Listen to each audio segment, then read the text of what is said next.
And our next speaker is the founder and chair of Heterosexuals for Same-Sex Equality. Please welcome Derek Forgy. Oh, thanks for hanging in there, folks. Thanks so much, and thanks so much for the invite. I really do appreciate it. Let's just get this on the short guy setting. Hello.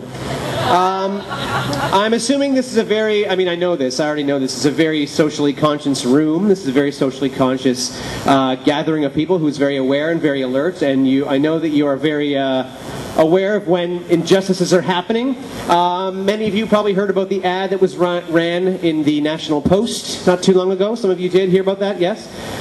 If you did not, just very quickly, it was the Institute for Canadian Values ran an ad that the National Post greenlit, and basically they were expressing their grave concern, their extreme worry about students being taught about LGBT issues and how it was going to confuse children and endanger them. So we were very quick to respond, as you may have saw. We get together, all of us, raised enough of a stink that the National Post apologized the same day. That was because of us. So they withdrew the ad and they apologized immediately, and they're not running it anymore. So that was because, yes, you can apply for that. That was us. That was our doing. That was our community. We did that. So because that was handled so swiftly and so efficiently, the HSSE decided to respond to the source, which was the Institute for Canadian Values, and it felt apropos I would share that letter that we have written to them tonight. So here it is.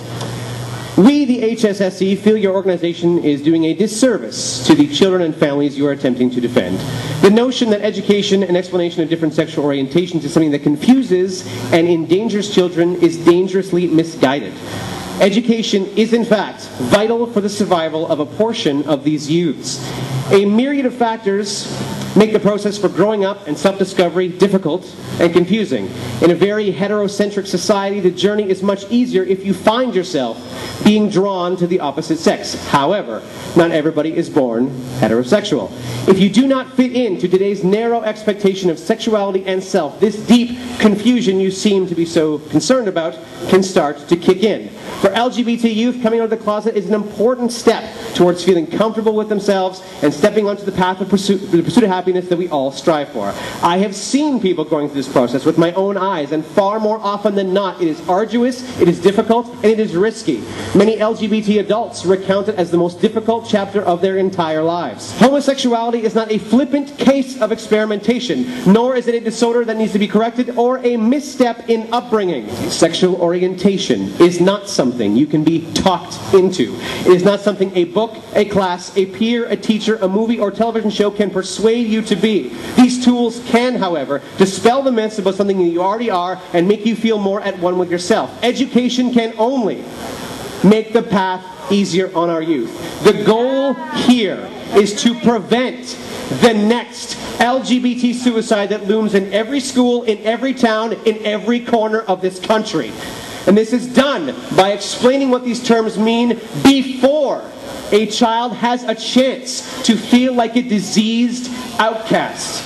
You are not protecting the children by stopping them from receiving information that makes you uncomfortable. If you are genuinely concerned with the information shared in Ontario's classroom, I urge you to review your misinformed research and visit these schools to truly understand how nurturing the school environment can be. I want you to see how amazingly intuitive and fair kids can be to each other. Don't deprive them of information, and don't deprive them of a balanced education. On behalf of the HSSE and our supporters, I ask you to immediately halt this campaign and re-examine how to more effectively continue your noble pursuit to protect our children. Respectfully, Derek Forgy, the founder and chair of the Heterosexuals for Same-Sex Equality. I thank you for your time. Stay strong, stay united, and remember, being a hater doesn't make you straighter. Thanks so much, folks. Have a good night.